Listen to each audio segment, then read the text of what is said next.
अस्सलाम वालेकुम रहमतुल्लाहि वबरकातुहू। आज मैं आपको बताने जा रहा हूँ कि क़ज़ाए उम्री नमाज कैसे अदा करेंगे। मैंने 2 या 3 दिन पहले एक वीडियो अपलोड की थी, क़ज़ा नमाज आप कैसे अदा करेंगे। उस पर मैंने बताया था कि 1-2 दिन पर वीडियो अपलोड हो जाएगी। तो ये वीडियो अपलोड हो गई है। आपसे गुजारिश है कि आप मुकम्मल इस वीडियो को देखिए ताकि क़ज़ाए उम्री पढ़ने का सही तरीका आप जान जाएं।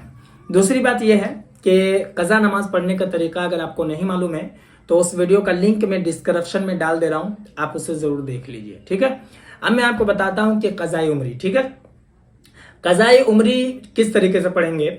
सबसे पहले आप हिसाब लगाएंगे कि आपके उम्र में कितनी सारी नमाजें क़ज़ा हुई है।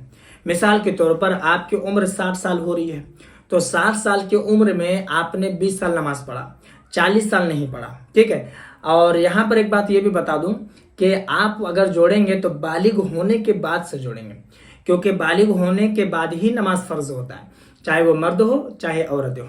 तो मर्दों का, लड़कों का जो बालिग होने का जो ये टाइम बताया गया है कि 10 साल के बाद से लेकर के 14 साल तक में वो बालिग हो जाता है।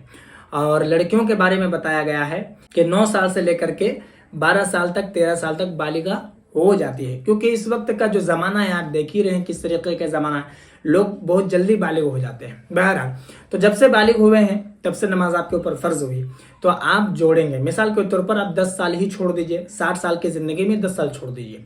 20 साल आप नमाज पढ़ रहे हैं तो 20 साल उधर और 10 साल इधर छोड़ दिए, 30 साल का आप जोड़िए।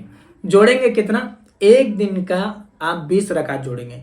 फजर की 2 रकात जोड़ेंगे, जोहर की 4 रकात, असर की 4 रकात, मगरिब की 3 रकात और इशा की 7 रकात। 4 रकात फर्ज और 3 रकात वित्र। वित्र की जो नमाज है ये वाजिब है, इसलिए इसको भी अदा करना जरूरी है। ठीक है, तो एक दिन की 20 रकात होती है। अब पढ़ेंगे कैसे पढ़ेंगे, उससे पहले आप ये समझ लीजिए कि 30 साल जैसे आपने नमाज छोड़ी है तो 30 साल में एक दिन की 20 रकात होती है, तो 30 साल में कितनी रकात नमाज हो गई, कितने वक्त की नमाज आपकी हो गई। ठीक है, उसको आप जोड़ लीजिए। तो उसी में आप जैसे मिसाल के तौर पर अगर एक दिन में 20 रकात पढ़ते हैं, 1 लाख रकात हो गई या फिर 10,000 रकात हो गई, उसी तरीके से जोड़कर आप पढ़ें। पढ़ना कैसे इसको भी आप समझ लीजिए। अगर आप चाहें तो शुरू से लेकर यानी कि फजर से लेकर के इशा तक आप एक ही बार में पढ़ लें, यानी कि एक के बाद इस तरीके से एक लाइन से पढ़ते चले जाएं। और अगर आप चाहें तो इस तरीके से भी पढ़ सकते हैं, जैसे फजर के वक्त में आपने फजर की नमाज पढ़ ली, जोहर के वक्त में जोहर की नमाज पढ़ ली, असर के वक्त में असर की नमाज पढ़ ली। ये भी आसान है, ऐसा भी आप कर सकते हैं। यहाँ पर एक बात और समझिए कि आप नियत कैसे करेंगे। तो नियत आप करेंगे कि या अल्लाह मेरे जिम्मे में जो सबसे पहले फजर की नमाज बाकी है मैं उसको अदा कर रहा हूँ, या फिर मेरे जिम्मे में जो सबसे पहले फजर की नमाज कज़ा हुई है मैं उसे अदा कर रहा हूँ। इस तरीके से आप नियत करेंगे, यानी कि जिस नमाज को भी आप पढ़ना है इस तरीके से नियत करेंगे, और वो नमाज अदा होते होते होते क्या है कि आपकी पूरी मुकम्मल होती हुई चली जाएगी, अदा होती हुई चली जाएगी। एक बात मैं आपको ये भी बता दूं कि अगर आपको नहीं समझ में आ रहा कि कितना साल हुआ तो आप उसमें जोड़ घटाव करके आप कम बेसिक कर सकते हैं। मिसाल के तौर पर जैसे आपको याद आ रहा है कि 30 साल हुआ या फिर 35 साल हुआ, तो आप 2-4 साल बढ़ाकर जोड़ लीजिए। 2 साल अगर 4 साल बढ़ाकर जोड़ते हैं तो इसमें क्या होगा कि जितनी नमाजें आपकी कज़ा थी वो अदा होने के बाद अगर आप पढ़ते ही रहते हैं तो तमाम नमाजें भी आपकी कबूल की जाएगी और नफली इबादत में वो शुमार किया जाएगा, उसका गुनाह आपको नहीं होगा। तो बेहतर है कि अगर आपको याद है तब तो ठीक है, याद नहीं है तो फिर 1-2 साल आप बढ़ा करके आप इसको जोड़ लीजिए।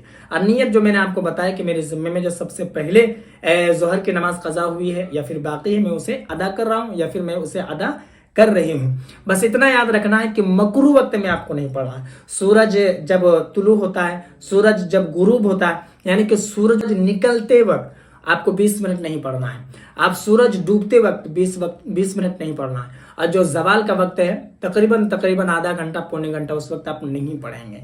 इसके अलावा जब आपकी मर्जी हो, चाहे एक साथ पढ़े एक लाइन से, या चाहे आप बारी बारी जब नमाज का वक्त हो उस वक्त में उस नमाज को आप पढ़ें।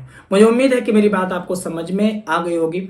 अगर आपके मन में कोई सवाल हो या फिर कोई डाउट हो तो आप मुझे कमेंट पर जरूर बताएं, और बाकी इस वीडियो को जितना हो सके मुसलमानों में जरूर शेयर कर दें ताकि जो लोग नहीं जानते वो लोग भी जान जाए। और अगर आप नए हैं चैनल पर तो आपसे गुजारिश है कि चैनल को भी जरूर सब्सक्राइब कर लें।